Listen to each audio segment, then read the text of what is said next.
Ma'am, balik na po muna kayo doon sa upuan niyo. Kasi kanina pa ako naghihintay dito. Anong oras na, oh? Ma'am, I'm really sorry po, pero kasi may pila po tayong sinusundan. Kasi kanina pa ako yes dito, po. eh. Tatawagin na lang po namin kayo kapag kakain na upo muna kayo. O, sige. Okay, sige po.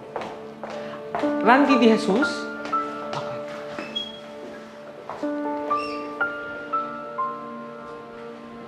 Juanita Banaag!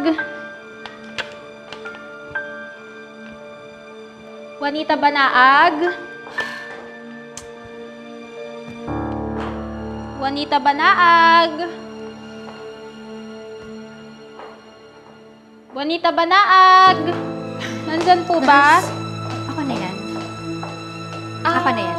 Kayo po ba si Juanita Banaag? Hindi, pero wala na ata yan, eh. Kasi kanina pa, wala namang sumasagot, di ba? So, ako na yan. Sige po. Sige po. Masakit na kasi yung ulo ko, yung dibdib ko. So, unahin niyo na ako. Okay po. Sige po. Excuse me! Ay! Ay, yes Kanina po. pa ako rito, ha? Bakit mo siya uunahin? Eh, kanina pa ako dun, oh. Dapat ako mauna. Kaysa sa kanya.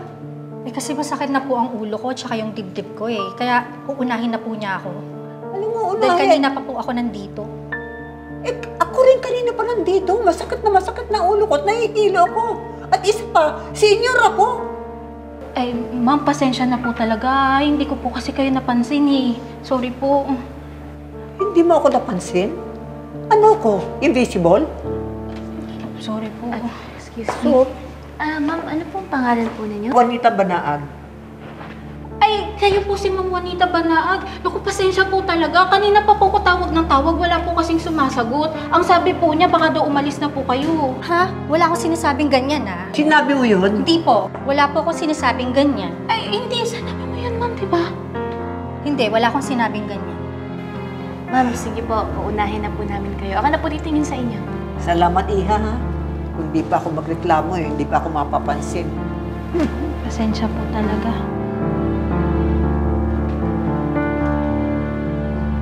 Tara po, ma'am. Dito po kayo. Higa po muna kayo, ha? Pahinga po kayo. Salamat. Sige po. Yan. Ako nga po pala si Dr. Annalyn Santos. Ay, salamat, doktora. Wala po, higa po muna kayo. Ay, Tulungan sige. ko na po kayo. Sige po, salamat po. Yan. Ano po bang nakakamdaman niyo po? Ay, naku. Nahihilo ko lagi, nahihilo na sumasakit ang ulo ko, doktora. Eh, iniisip ko nga, baka mataas ang dugo ko, eh.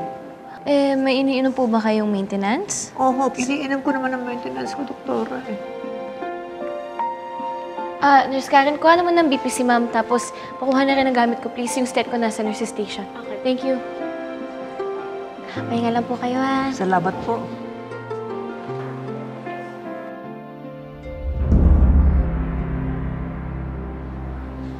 Si Zoe. Doc Joy. Oh, pwede ka ba mag-cover for me? Patient ko si ma'am. Kailangan ko sing makausap si Zoe. Mabilis lang. Sure. Ma'am, si Doc Joy po muna yung mag-attend po sa inyo, ha? Promise, babalik po ako kaagad. Thank you. Doc Joy! Doc Joy! May kararating lang po na ambulansya. Nasagasaan po yung pasyente. Kailangan po kayo doon. Sige, let's go! Tara po.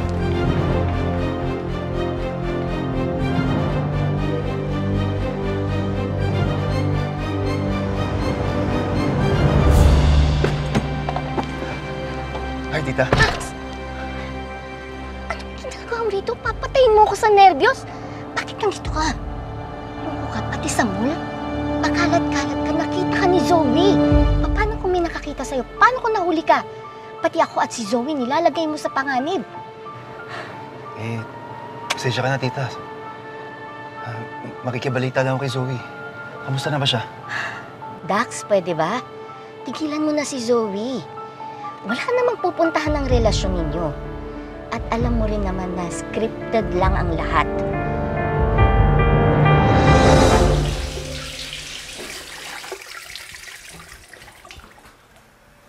Oh, Zoe!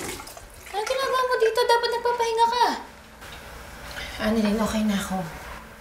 Sigurado ka ba? Yung blood samples mo nga pala, andun na sa lab. Sabi ko nga, i-prioritize na nila yun eh. Alam mo, kahit wag na, kasi I'm sure normal lang yun.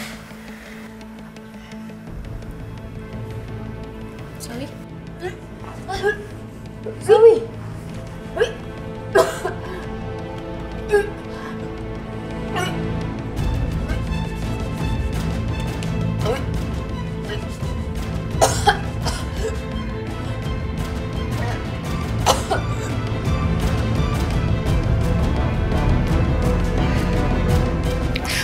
Zoe, magtapat ka nga sa akin. Buntis ka ba? Tita, mahal ko si Zoe. At alam kong mahal niya rin ako. Dax, hindi sa minamaliit kita ha? Pero sa palagay mo ba, siseryosohin ni Zoe ang isang kagaya mo? Dax, wake up. Walang ganon. Huwag kang umasa dahil masasaktan ka lang. Napakalayo ng agwat ninyo ni Zoe. Hindi yan ang nararamdaman ko. Hindi man ako mayaman, pero kaya ko siyang panindigan. Panindigan? Aber, anong ipapakain mo sa kanya, ha? Problema ko na yun. Ako nang bahala doon. Basta kung magkapamilya kami ni Zoe, itataguyod ko sila. Hindi kayo magkakapamilya. Mabibigo ka lang. Huwag ka nang umasa.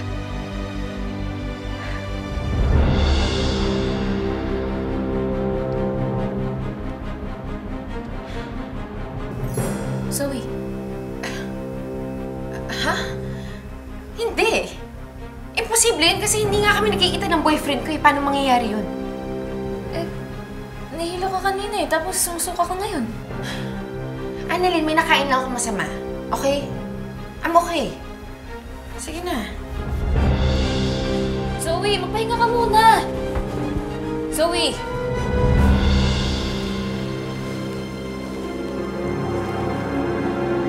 Buntis si Zoe? Ma'am, 4 CT scan na po kayo, ma'am. Ma'am, samahan niyo lang po kami sa room.